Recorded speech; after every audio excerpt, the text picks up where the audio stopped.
Hi guys, it's my day off. So, finally, makakapagpahinga rin. Kasi from Tuesday to Sunday, trabaho yun. Tapos Monday talaga, isarado kami. So, kahit pa paano makakapagpahinga. And last night, I played badminton with my friends. So, yun. Tapos nagpa-adjust din ako sa braces ko. Medyo masakit lang siya. Kasi may bagong nilagay dito.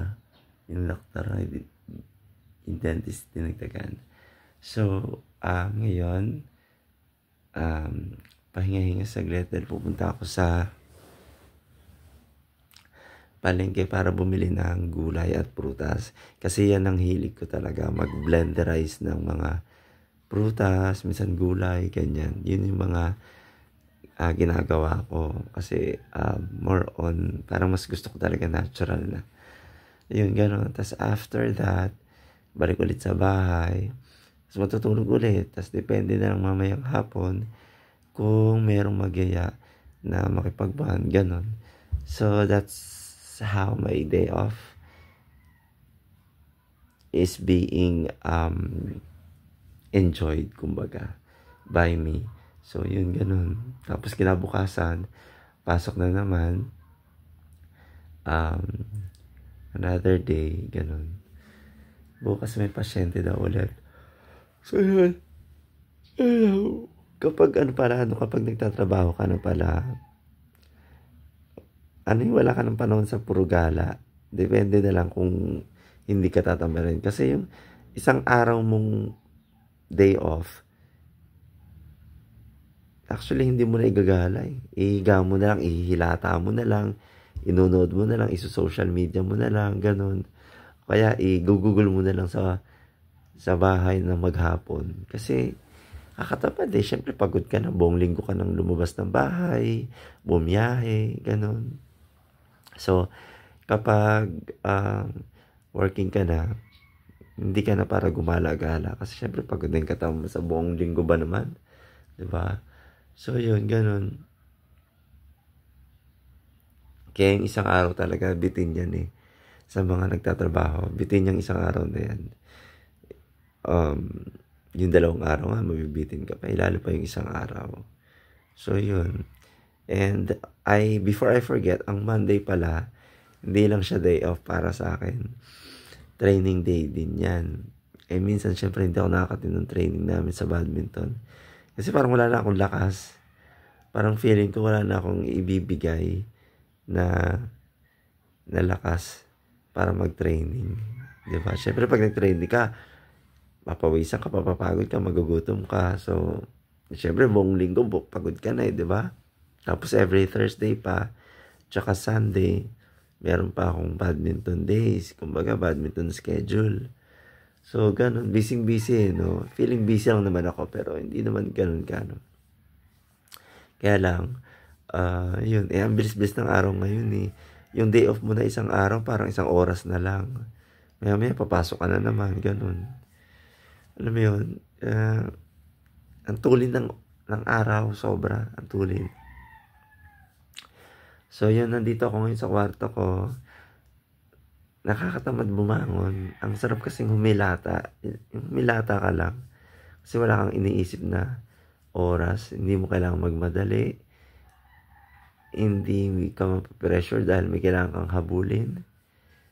At may ibang pinoproblema. Kumbaga, yun. Pag day off mo, ang sarap lang ihiga talaga.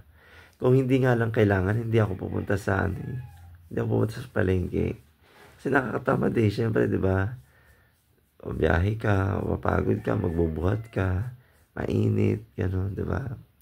Pero ako kasi hindi naman ako talaga simula nung natuto ako magbundok, hindi naman ako na maarte or masela na sa sikat ng araw. Hindi tulad dati talaga na kailangan nakapayang ako, kailangan meron akong, yung sunblock, mga gano'n, or sunscreen.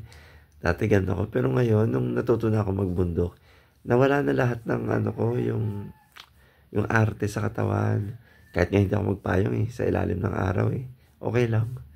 Kasi kapag nagbubundok ka, ilang oras ka maglalakad, wala ka namang payong Isa sombrero nga lang eh. Tapos ilang oras may akit ka ng 4 hours.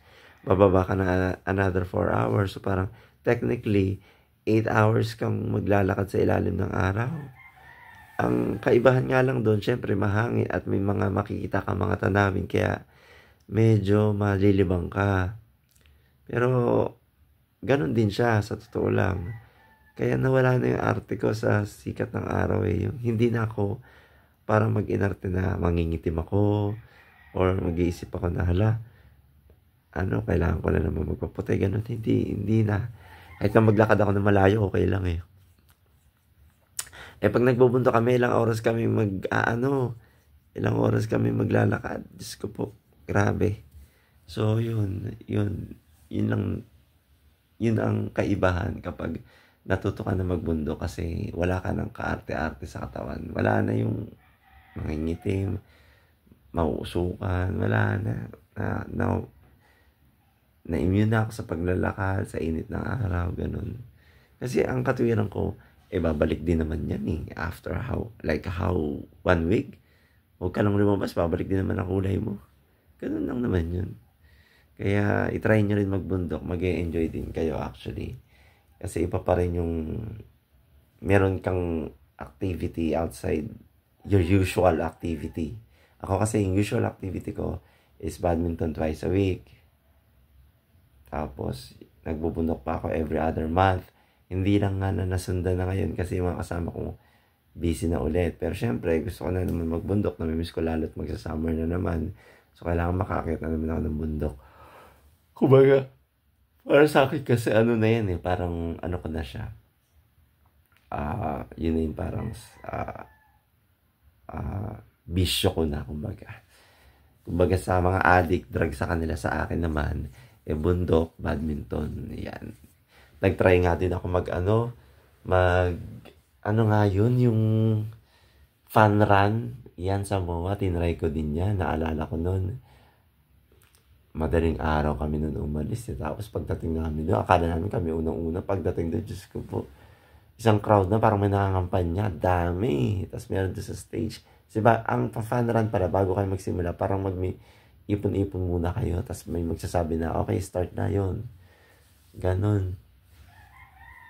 Masaya rin naman siya kasi marami ka rin makikilala, ganyan.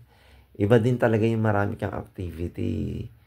Maliban sa pinagkakabalahan mong laro sa sports mo, iba din talaga. I-try nyo po yun. Kasi iba rin yung naidudulot niyang kapayapaan sa isip mo. Lalo na yun. Siyempre, napakahalaga ng mental health natin, diba? So, yun, i-try nyo din yun. Ayun, so, today is Monday, my day off. So, hindi ko alam kung ano oras ako pupunta ng palengke kasi sa mga oras na ito ako'y tinatamad pa kasi anong oras pa lang ba? 7:35 pa lang naman. Kahit mga 9:30 or 10. Diba sabi ko nga sa inyo, hindi naman ako natatakot na sa sikat ng araw. Siguro mga ganong oras ako pupunta, magpapalengke, ganun. So, yun.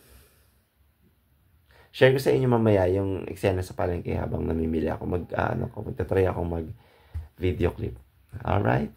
So, see you. Have a great day ahead, guys. So, see you again next time.